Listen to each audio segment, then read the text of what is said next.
whatever you need. Feel free to walk around and do what you need. So I'll be back in a moment.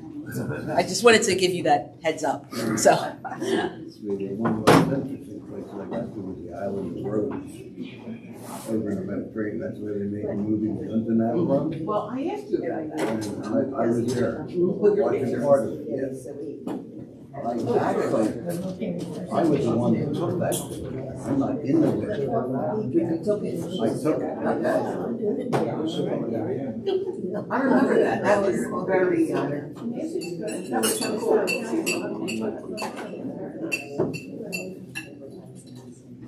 I was telling them that I wanted to.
Wait,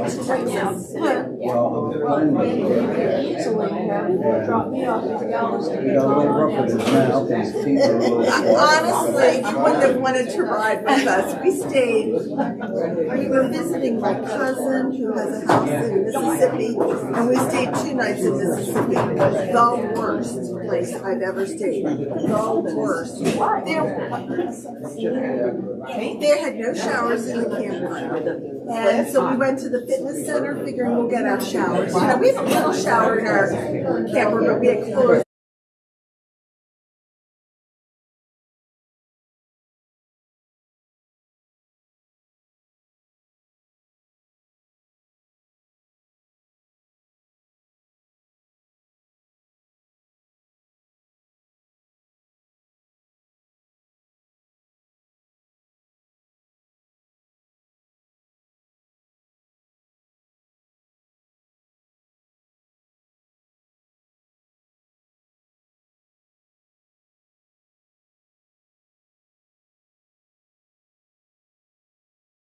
The Lord be with you. And also with you. For real this time. Just a word of warning. Today's conversation is going to be more audience participation, or at least I'm hoping that it is more audience participation. So I'm hoping that you are able to join in with that as you are willing and able to do. But let's begin with the word of prayer. Good and gracious God, we thank you for this opportunity to come together once again and to discuss where you are calling us to be, who you are calling us to be, and to whom we are called to go to. We ask that you send your Holy Spirit upon us, that our hearts and minds and eyes and ears may be open to the ways you are speaking to us here and now. We ask all this through your Son, Jesus Christ. Amen. Amen. So over the past few weeks, we had been talking about, we had a couple of weeks talking about what it means, what the Lutheran Christian beliefs are, right? What it is that makes us Lutheran Christians. And last week we looked kind of a quick, in-depth look at the history of St. Mark's, who we have been. So today we're getting into now the present and then the future. Who are we now? Is God calling us to be in the future? So as we're looking at our present reality, I was looking at it in 4 ways. So what's the reality of the congregation? of the church universal, so not just the ELCA, but the church worldwide.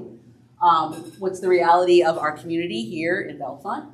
What is the reality of our society? Greater area there. So the reality of our congregation, I'll bet you could probably guess what the first one is up here. Shrinking. No. Aging. Yes. Aging, right? Yes. So we definitely are an older congregation. More mature is the way that I often like to say. A world. More worldly, right? Which brings with it, there are great things about having a population of people who are older, right? But there are also things that there are challenges that come with that. One of that is people are tired. Some of you have been serving in roles for 20, 30, 40. I won't keep going, but I'm sure that there are, for many, many years. And some of you are tired. Some of you are serving in multiple roles for that many years, and that gets tired. Also, right, some of us are on fixed incomes. And so maybe we want to give more financially to the church, but we're just not in a position to do that, especially in the world right now with prices still rising and all of that. It's a challenge for us. So then in hand with that is we have very few active children and families. And I'm using the term active very loosely, because when I was in middle and high school, right, active meant you were in church 3 Sundays a month at least 3 Sundays a month. That was active. Today, if you ask someone if they are an active, regular church attender, the definition of that is once a month, 12 times a year. So it is changed. So there are people who are part of our congregation who say, yes, I am an active member. And for whatever reason, they're only here once a month. So, and because it's a different understanding of how that is. This is also, right, which few active families means we can't rely on new members to come from new babies, which is, for many Lutherans, that's how we did evangelism for so many years. Is we got new members because our members had babies, who then had babies, who then had babies, right? That's not necessarily what's happening now. And just because someone grew up in the church doesn't mean that they are still active in that church, because we're in a more mobile society too, right? So it's not the same where grandma, great-grandma, grandma, mom, all the way down, is still members there. And that's a reality that is not new. That's not a new thing either. I was confirmed in September of 1992. I had 15 people in my confirmation class. When I graduated high school, myself and one other girl were the only 2 who were still regularly going to church. And today, 30 years later, there's a couple of them have come back to church in various ways. But still, there's 4 of us who are active in our local congregations. So it just is not, this is not a new thing. We've been facing this for a while. We just haven't been wanting to face it head on. The other reality of the congregation is that the majority of our members do not live in this zip code. One of the things that we're doing with long-range planning, and Judy Stadler has done a beautiful job of kind of compiling and going through all the information that you can get from the census, U.S. Census. And so she's been doing all of that. But one of the things that she also did was look at our directory and say, who are our members? And I think it was 74% of our members are outside of this zip code. So that means the majority of us do not live in the community where this church is, which has some challenges, right? Because we might not be as in tune with what's going on in the community if we're not here, not just on Sundays or Thursdays or Tuesdays or whenever it is that we're here. But if we're here every day, we know what's going on. But if we're only here once or twice a week, we're not always up to what's happening. So realities of the church, universal. Declining membership. We've got it here, right? But it is happening all over. We are not all denominations. It's happening for everyone. So it's a church-wide problem, and church-wide being not just the ELCA. It is an ELCA problem, but it is also a Presbyterian problem, a Roman Catholic problem, a non-denominational problem. It is a problem across the board. The difference is when you have a 100-member congregation and they lose 10 members, it's a big deal. When you have a 1,000-member congregation and you lose 100 members, it's not as big of a deal because you've still got 900 members, right?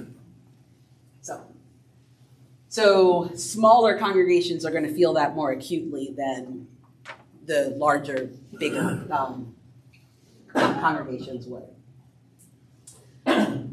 Inability or reluctance to meet people where they are, right?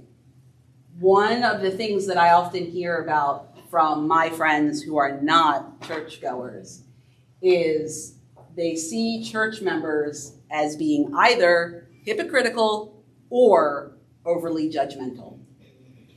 Why would I want to come to your church? Because you're going to judge me for who I am. Why would I want to go to your church? Because you say this, but then you do that. They see that.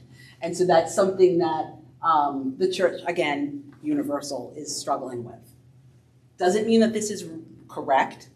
Doesn't mean that I think sometimes we are hypocritical. I think sometimes we can be judgmental.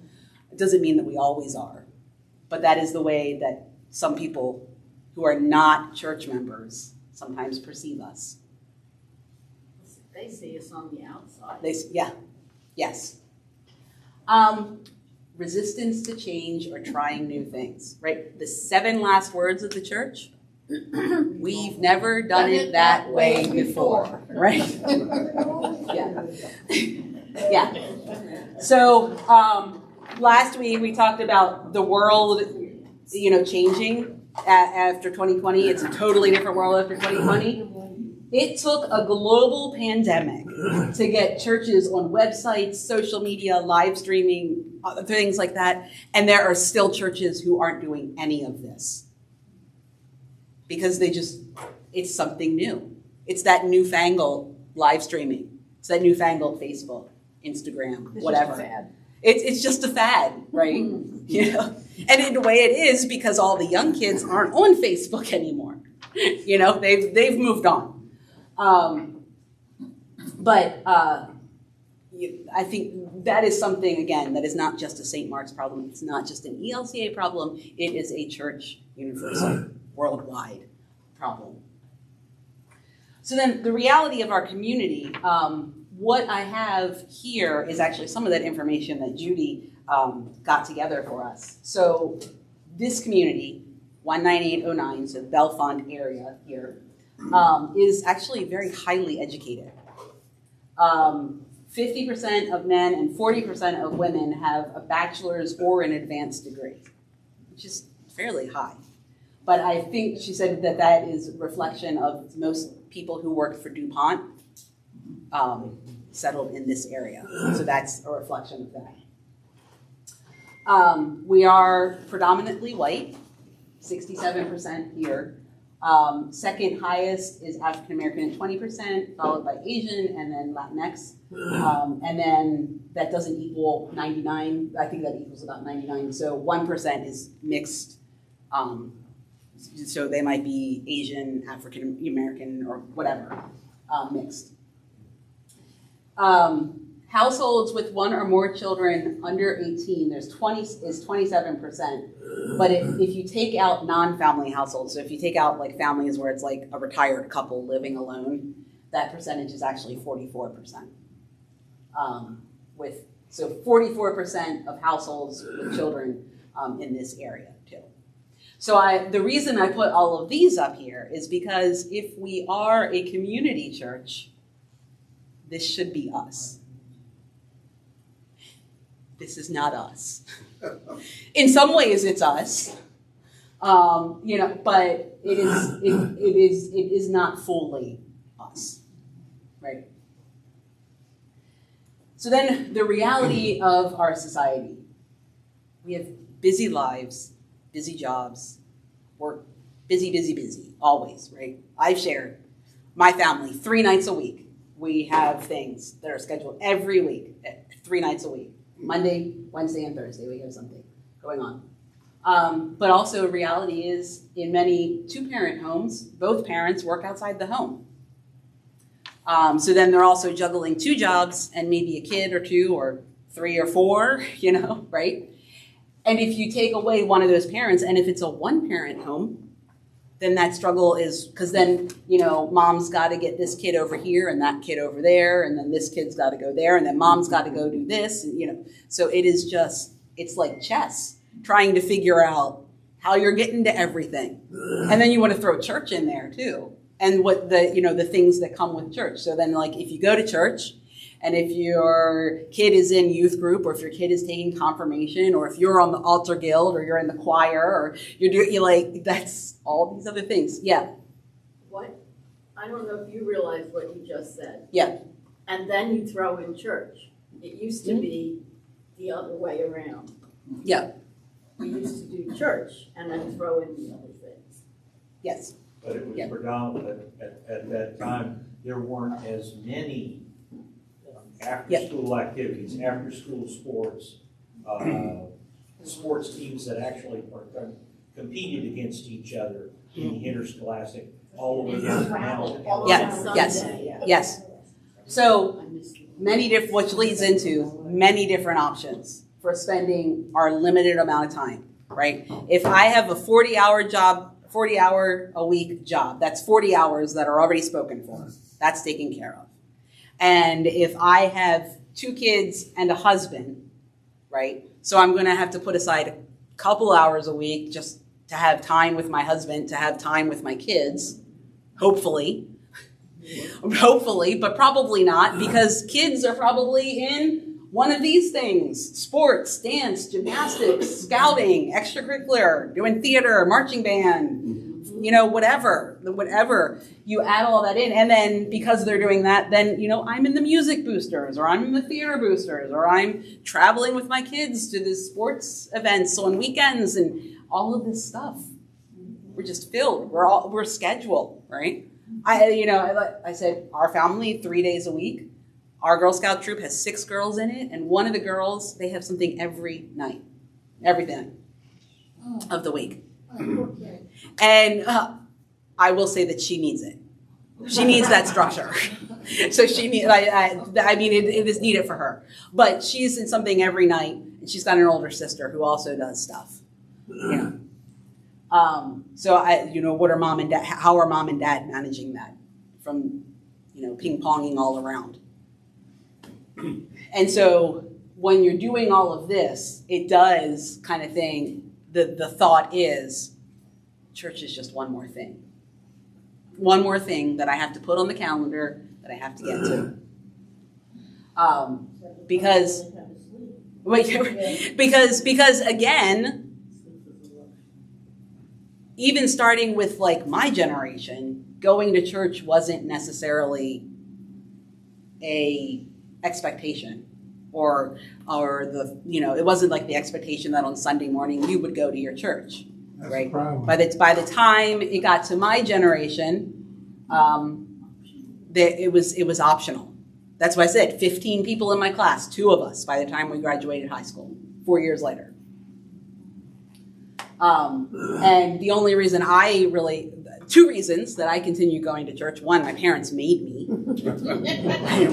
I didn't want to go. And two, the job that I had was working for one of the men at my church. So he knew not to schedule me on Sunday morning. That's why. Most of the kids who in my class who were not coming to church was because they had jobs and they had to work on Sunday mornings.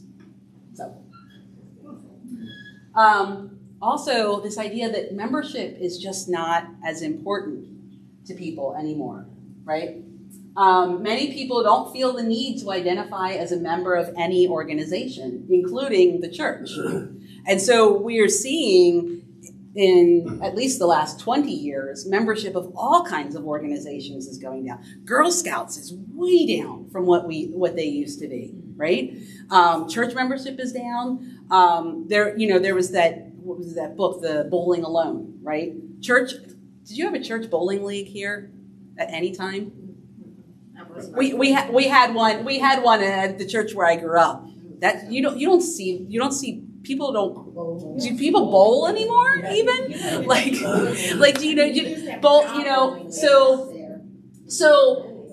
with people saying, I can go to this church or I can go to that event or I can go do this or that or whatever, but I don't need to call myself a member. I don't have to be formally received into the membership of that group. So there's that that thought there too.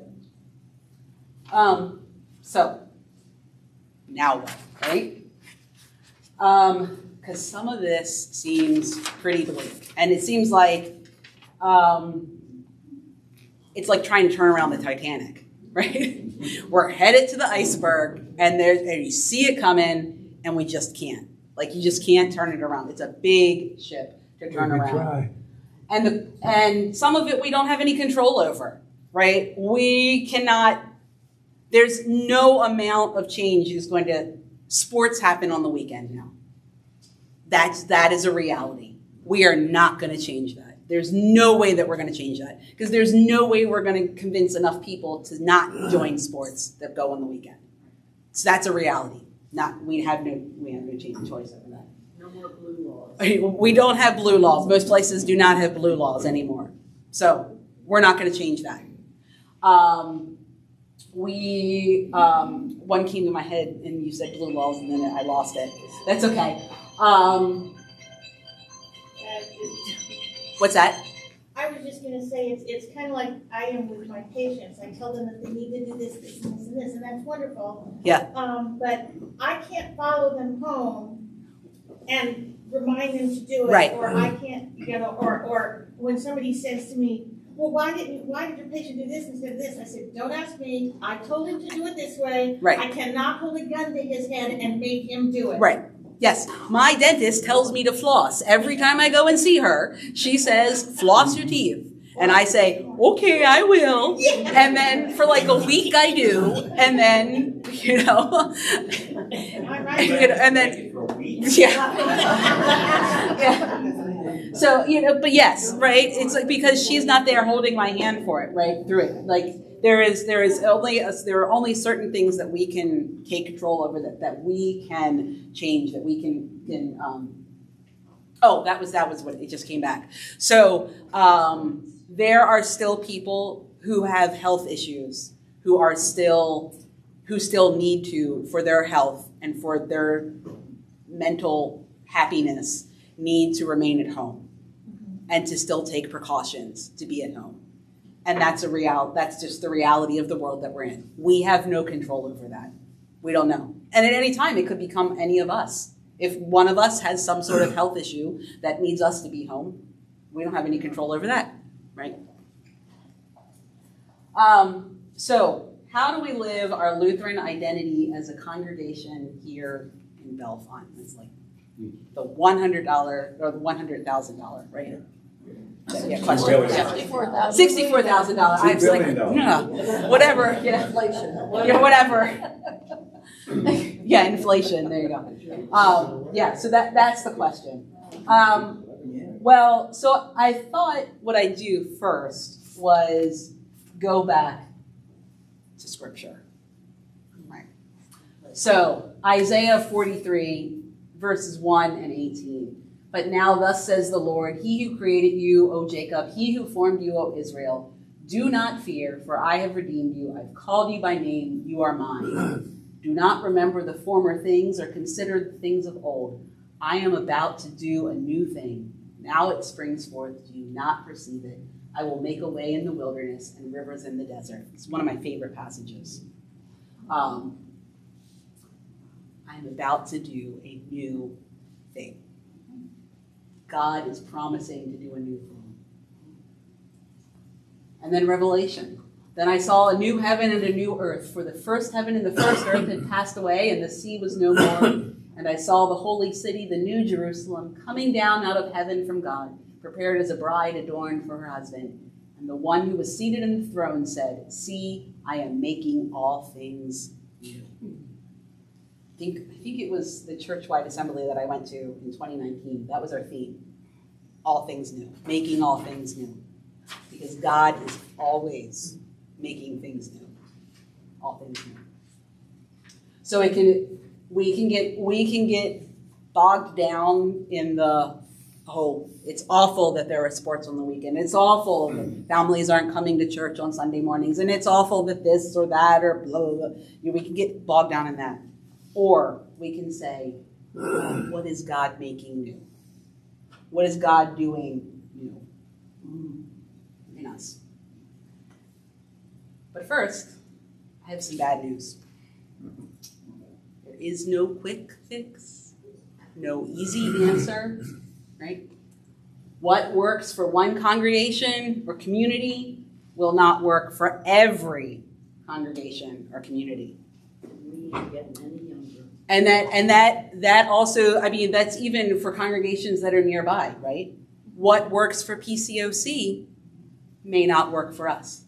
What works for us may not work for PCOC.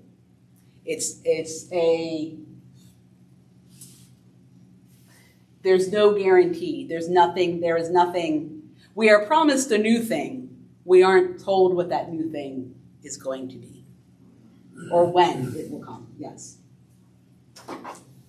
But the good news is this. These are some quotes from one of my favorite authors, Rachel Held Evans. My heart broke when she died, like literally. I was in tears when she died. She's a fantastic writer. So in her book, Searching for Sunday, she wrote this: No step taken in faith is wasted, not by a God who makes all things new. The Holy Trinity doesn't need our permission to carry on in their endlessly resourceful work of making all things new. That we are invited to catch even a glimpse of this splendor is grace. All of it, every breath and every second is grace. And then even here in the dark, God is busy making all things new. We're in the dark, people. We are in the dark. We've been in the dark for a while. We kind of we realized we were in the dark in 2020, right? 2020 kind of shined a little light and said, hey, you're in the dark, right? But even here in the dark, she wrote this. She died in 2019, so she wrote this prior to the pandemic. God is busy making all things new.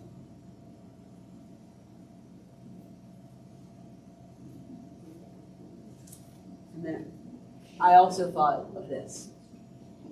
Jesus said, all authority in heaven and on earth has been given to me. Go therefore and make disciples of all nations, baptizing them in the name of the Father and of the Son and of the Holy Spirit, and teaching them to obey everything that I have commanded you. And remember, I am with you always to the end of the age. So not only is God making things new constantly, but what? He's with us. God is with us. This is Matthew. From Matthew 1 to Matthew from 28, right? Because what name is Jesus called in Matthew? Son of Man. No. Starts with either an E or an I, depending on which. Emmanuel, which means God with us. Yeah. When Jesus is born, he is called God with us. And when Jesus returns back up to heaven, he says, I'm with you. So as we look to the future, then, this will be the audience participation part. What lessons have we learned in our past that can help inform our future? So last week we kind of talked about our history and the highs and the lows and the things that we've pulled through, and right? What lessons have we learned in the past that can help us inform our future ministry and mission? Yeah, Bart. Well, it's important to remain a faith community. We need to reach out, but we can't dilute our faith so that we're spending all our energy maintaining ourselves. We have to remember the core of the gospel. Right. Yes. So I think that's important, and I don't know that this is what you mean, but this is how I'm translating what you said. Is that this here, you go therefore and make disciples, is not go therefore and make disciples of St. Mark's Lutheran Church, right? Don't go therefore and make disciples only for St. Mark's Lutheran Church. Go and make disciples is the call, is what we're called to do. And sometimes, and it's hard to hear this, but sometimes the work that we do in spreading the gospel doesn't necessarily translate to here, to St. Mark's. But the seeds that we plant within people can help spread the gospel, even if that never translates into them becoming members here at St. Mark's, being active here at St. Mark's. Right? So, yeah, Vicki. When Jesus came, he was not anything what they expected. He was so different from what they expected to come that, I mean, I don't know what to say, but he was nothing like they expected. And so don't be surprised if it's not anything like you think it's going to be when it comes. We just need to be ready. Having watched Jesus Revolution, which is about the revival in 71, 72, that was, if you had told those people, gone into those churches that were involved in that, what was coming, they'd have laughed at you. Yeah. And yet that came in the form of hippies coming back to the church. So, you know, Back to the real answer. coming back in search of, seriously in search of Christ. So, you know, just be ready for the new, I mean, really, it's the new thing. Yes. And the surprising thing, right? I mean, that's Jesus always shows up in the places and in the ways that we do not expect him to show up. In a manger, right? On a donkey. We're going to hear this weekend. On a donkey. Not the conquering king, but some guy from a backwoods town on a donkey. Not even like the big stallion, eating with the people that he should not have been eating with, talking to the people that he should not have been talking to with, healing the people that he should not have been healing, on the days that he shouldn't have been healing. He's always doing what we don't expect him to do. So, This is kind of the flip of that, which is our part. Yeah. And what all our moms said to us growing up. Yeah. Nobody said it would be easy or fair. Right. Just that you had the right to get on with it. Yeah. So get on with it. Yeah. Yes. Yeah. So I think that kind of leads into this question. How do we embrace the changing world in an authentic way? So how do we still maintain who we are as Lutheran Christians, right? But realize that the world has changed. It is not the same as it was in 1942. 42, thank you. My brain stopped for a minute and I wasn't sure that was right. So this is not the same world as it was in 1942. The world has changed and we're not going back. There's no going back to that. We are not going to ever get that back. So how do we embrace the changing world? Acknowledge that we're never getting that rose-colored version of the church that we have in our brains. We're not getting that back. So how do we be the church then to a world that has changed? Get off the riverbank and get in the river. What? I can't hear it. Get off the get off the riverbank and get in the river. Oh. And it's some would say either go or get off the pot is a more colorful way that I've heard that go, right? You can't embrace the change, at least flow with it. Right. So how this, so how that might play out then, right? Okay. There's sports on Sunday morning. Okay. Why not a Sunday evening service? Why not a Tuesday evening service? Why not a Saturday brunch service? I think we get stuck in, we've always had worship on Sunday morning and we can only do worship on Sunday morning. And I don't want to get into the weeds about how we would think about it. This is an example, one example. We think we've always had worship on Sunday mornings. We had to come here. Our parents made us come here. We made our kids come here. So if they can't get here on Sunday morning, that's, they need to change their lives so that they can come here into our place. Not happening. That's not going to happen. That's not happening.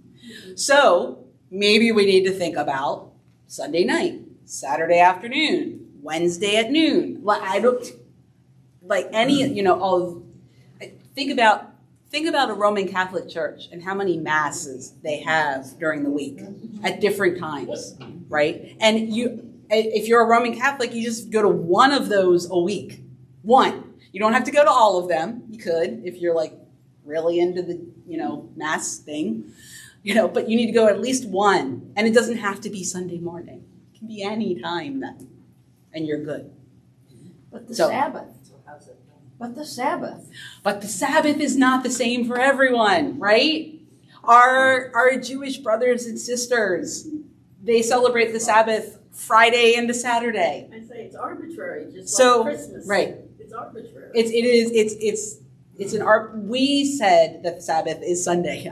I know you were just, but so we get into, and the blue laws and all that was Sunday, related to Sunday. But there is a population in the United States that do not worship on Sunday.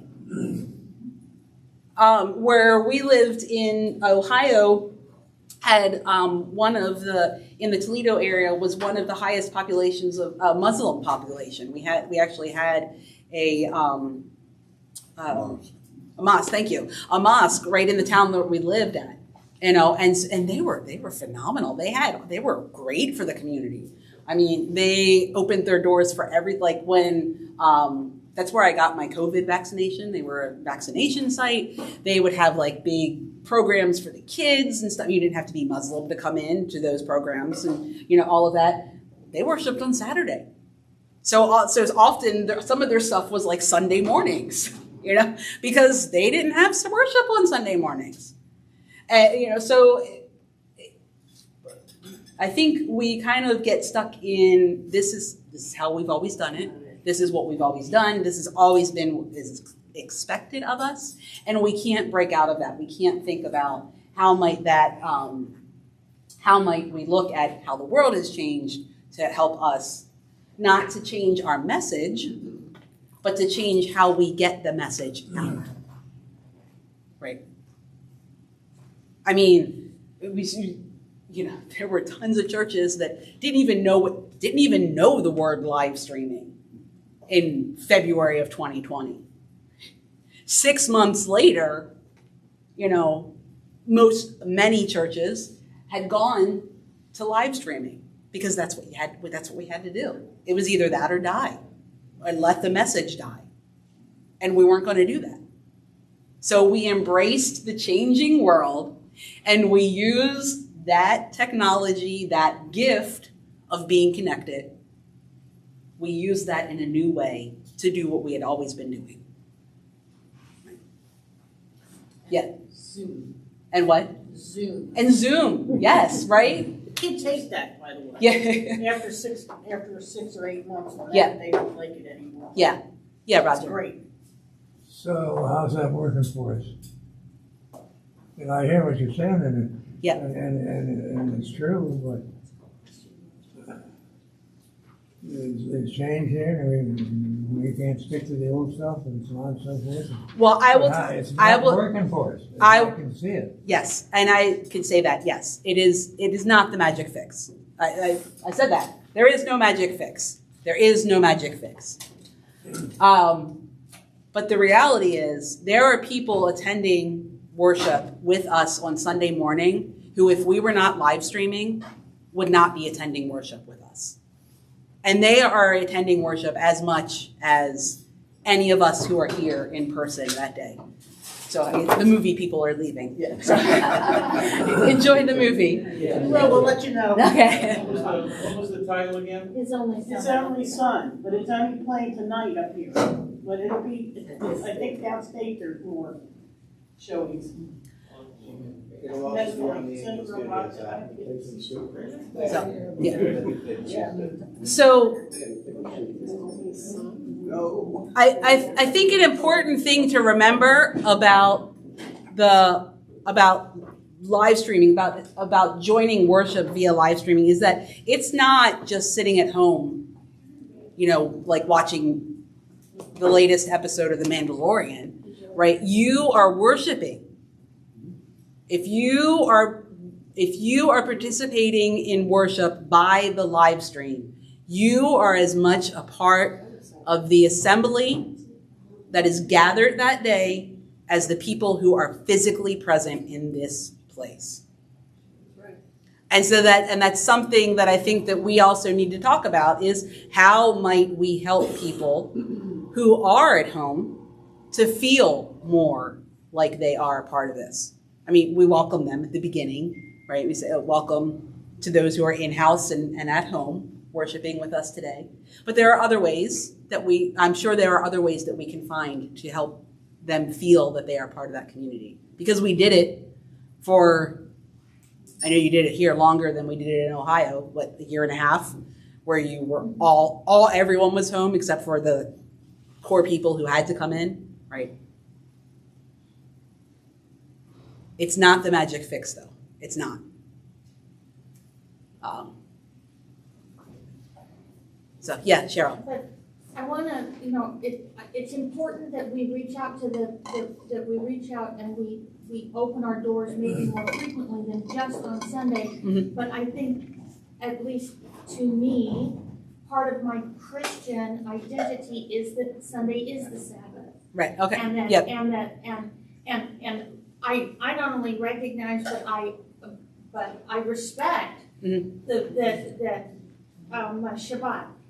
When I was in Israel, we had two. There were two Saturday. Yes. There were two Sundays. Yes. And when we were out and about, it was, Yep. Shabbat Shalom. Right. It's Yes. it's their Sabbath, and there was large Muslim population. Their Sabbath was Saturday as well, and Yep. it was what it was. But and I think we can reach out. I would like to think we can reach out with maybe other ways to reach out, but to lose Sunday as a whole, I don't think that I think that would lose a core tenet of our belief. And I'm not saying that we go, we're not having worship on Sunday at all. We're only going to do it Tuesday nights now or whatever, right? That it would be something in addition to, right? That we would say we're going to continue to have our Sunday morning worship, but we are also going to have a Tuesday night worship or whatever. There'll be a service. Right. Some sort, even a truncated service. Right, like yes. a Holy Communion. Right. There will be something else, or dinner church or whatever that we're going to do, like something like that.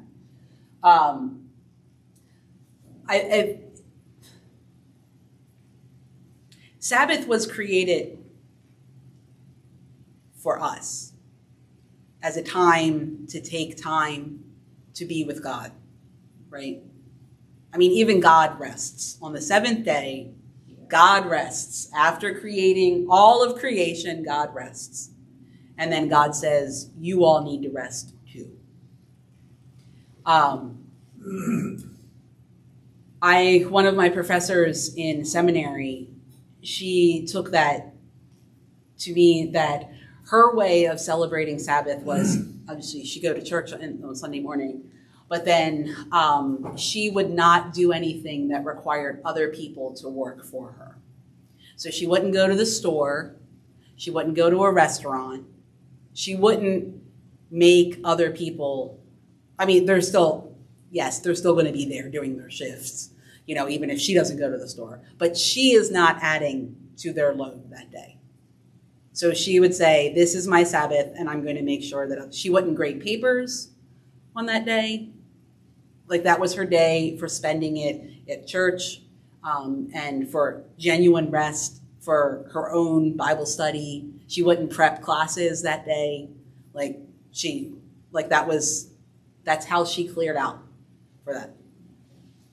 Which is difficult to do, right? I mean, I'm sitting here going, I don't know I could do that for 12 hours, let alone 24. I mean, well, 8 of those you'd be sleeping. So, but still, that's a big, but that was how she chose to do that. So people need that. Yeah. I think people forget how much you need to take that time to recharge. Right. We all need it. We all need to take time sometime, whether that is Sunday, whether that is Wednesday, whether that's whatever time. It's not healthy to run at 100% of the time.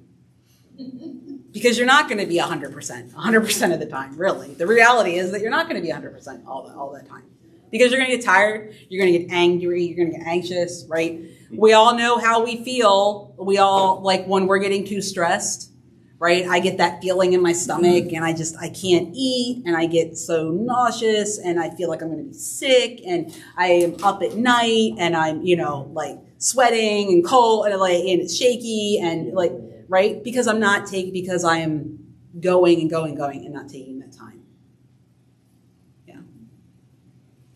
I'll admit, I worked for 25 years, 30 years in an industry that is required to have somebody to be there 365, 24/7. Yeah. I worked shift. So Sundays, for a long time, Sundays were, okay, one Sunday a month, I would have the ability to go to a regular service. Mm-hmm. And when it got to the point where I was having to start the Sunday morning with a fight just to get everybody up, mm-hmm. I stopped. Right. But it didn't stop me from enjoying, okay, I'm coming off of midnights, and I've got my eyelids propped open with toothpicks, but it didn't stop me from enjoying the sunrise. Right. It didn't stop me from enjoying a beautiful bright day like we had today. It was a beautiful bright day. Right. Cold as anything, yes. Yeah. But to worship does not require a specific time, a specific place, a specific building. Right. So yeah, God doesn't say, if you're not worshiping me at 10 a.m. every Sunday morning, then it's not real worship. There are many ways that we and our siblings in Christ across the globe worship. And not all of them are at 10 a.m. or 8:45 or 11:15, one Sunday morning. There are a variety of ways that they worship, that we worship, right? All of them are valid expressions of worship of God. But what's important is that we put some time aside for God, that we take that time. But shouldn't we take time every day? And not just Sunday? Yes, ideally, yes. Ideally, yes. We should, but I think we were just kind of stuck on Sundays there. But yes, I mean, God wants our response to God all the time. Because God is always there with us, right? So any time is a good time to worship God. But as we talked about several weeks ago, the importance of worship together as a group is that that is the time to come together and we get specific things. We get the sacraments, we get the word, in proclaimed to us. All of that is, it's the fuel for one of my colleagues. I think I said this before. He said it's like when you're going on a road trip, you drive and then you have to stop, get gas so that you can keep going on the road trip.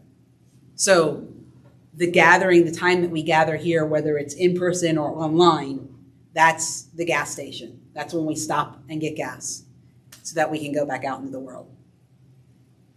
That doesn't mean that along the way we're not going to stop for some snacks or, a pit stop here or whatever.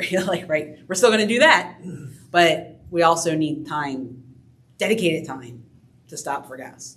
Otherwise, we're gonna burn out.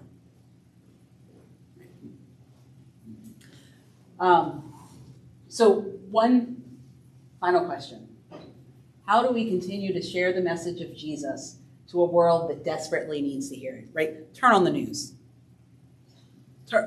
The world is on fire, literally in some places, metaphorically in other places. The world needs to hear the message of Jesus. How do we continue to share that in a way that is faithful to who we are, to the beliefs that we hold, that is authentic, that we're not saying one thing and doing something else so that people look at us and say, oh, you hypocrite? How do we do it in a way that's non-judgmental? That isn't like, oh, you haven't been to church in 20 years? Well, you'd better get right with Jesus. How do we do that? The Zoom. Okay. Has it ever been considered to have a gallery view so that the people who are at home can actually see each other and see how many people are on Zoom? Right. And there are participants. Well, we're actually on YouTube, which it has its limitations. We can't do that on there. One Yeah. way. What's that? It's one way, it's like TV or radio. Yeah, right. Yeah, it's just one way. So they can see us. Anyone who's at home can see people who are in-house, but people who are in-house cannot see because it's one way. Yeah.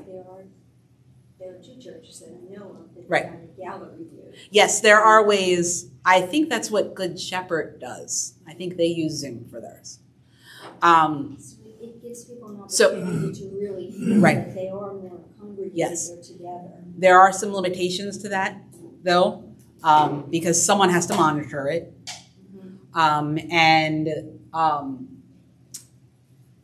You have to be careful that if you broadcast that, which you would want to broadcast and say, this is our link for worship, right?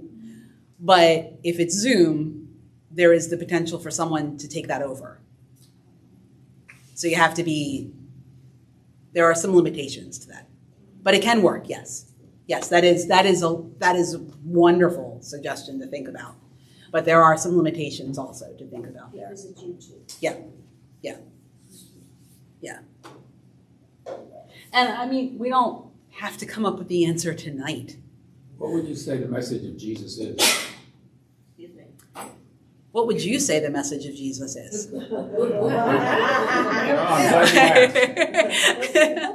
I would say the message of Jesus, as I understand it, is that we are to save the world. And I do think there is a magic fix. Okay. And the magic fix is love. Okay. And I don't think we get the message out there enough that if you don't hear the message, if you don't see it in me, if you don't see it, that it's love that I'm trying to bring into the world, and it's only love that will save the world. Nothing else. Right. So if one asks the question, what am I doing today that might help save the world? Then I think we're delivering the message. But I think so much of what we get focused on is a distraction from delivering that message. Yeah. I don't think we have to survive as a congregation. I'm not saying it wouldn't be nice to survive. Right. But if we do survive, I would like to see us be more effective of beaming out into the world. As you said, the world's on fire and it's ready to perish. And if you don't hear the message, and if you don't join us in becoming the message, the world is done. Yeah. The only thing I would nuance you a little bit and say our job is not to save the world. I think our job is to participate in the energy that will save the world. Okay. That's why I said the message is love. Right. The magic fix is love. Yes. What the world needs now. Right? right. Love, right? Is love. Right. But yes, I think ultimately, yes. And that's, I mean, the message of Jesus is love. Yeah. Unconditional love. Right? God so loved the world. Right. That God sent God's only Son into the world, not to condemn the world, but through him the world may be saved. Right. Yeah. And I just, I have to ask myself a lot the question of, like, when I attend this committee meeting, and what am I really doing to help save the world? And I think you can give some answers. There's some answers to that. But I think we need to keep that. Yeah. That aligned with the source of love. Right. The Prince of Peace and the Prince of Love.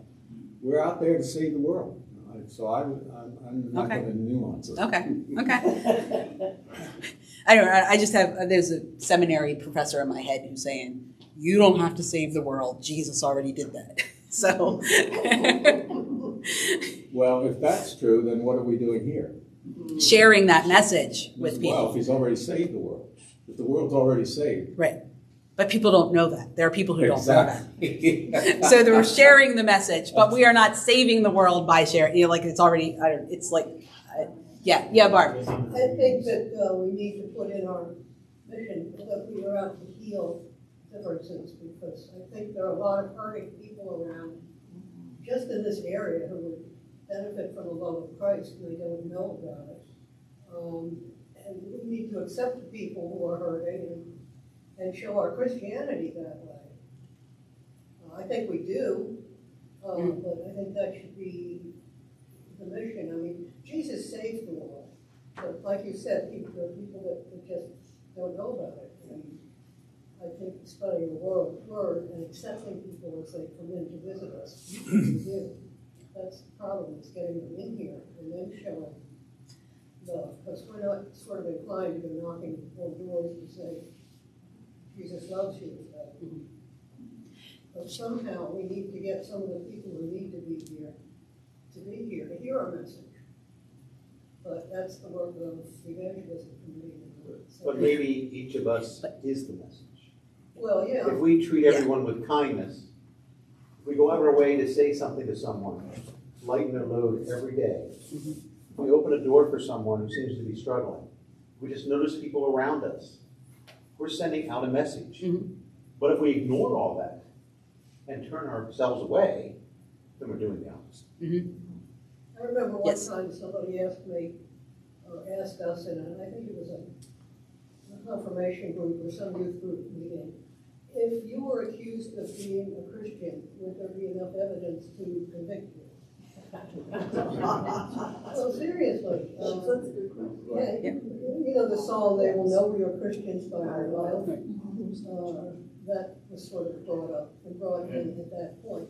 Are we different? Do we act differently? Actually, we don't participate in any of these evil acts that you read about on the paper or on TV, but there are times when we're sharp with somebody that we wouldn't have to be. And there are times that we are judgmental, and there are times when we are critical and hypocritical. Every day in traffic. We have to stop ourselves. Yeah. One of my friends in seminary would always sing, and they'll know we are Christians by the way we cut them off. Right? Because, right, we go to church, and then we leave church, and the person's just not driving the way that we want them to, so we cut them off. My preaching professor told the story once about she had gone to church, and she was preaching, so she was, pastor garb stuff, and she was driving home, and like the car around her was just not driving well, and so finally she passed the car, and she made a certain signal towards them, and because she was just so frustrated, and they looked over at her and were like, and she was like, what, like you've never seen that? And then she realized she had her collar on, right? She had a dog collar on. Yeah. So, so she was like, I was not being a good Christian in that moment, right? She was not being graceful and loving of that person. Who knows what was going on? Maybe that person was, thinking about their spouse who was ill or going to pick up a child, or you don't know. We don't know what other people are experiencing. Right. So we come in and we're like, okay, I'm good because I've come to church on Sunday, and I'm good and because I haven't shot someone this week, and I haven't, I didn't steal anything, but I was mean to my spouse, or I walked past the homeless man, or any of those things, right? Those are the things that are ways that we can show that kindness, that love of Jesus, because those are the people that Jesus would reach out to, right? We are definitely over time, but I do want to leave us again with this. I am with you always to the end of the age. No matter what, Jesus is with us. Long after this church building has crumbled to the ground, Jesus will still be here with us. So. Yeah, are you going to say something, Ray? Or? Thank you. Oh, okay. Okay. That was good. That was profound. Yes. So, yeah. So, is there someone who would like to pray us out, please? Everyone's gonna. Oh, okay. Oh, David. Okay, thank you, David. Gracious and loving God, remind us every day of our grace given freely, that we may extend that grace to all around us. In Jesus' name. Amen. Thank you. Thank you all. And I'm sorry we went over tonight. Thank you for all your work in this presentation. Thank you. I just want to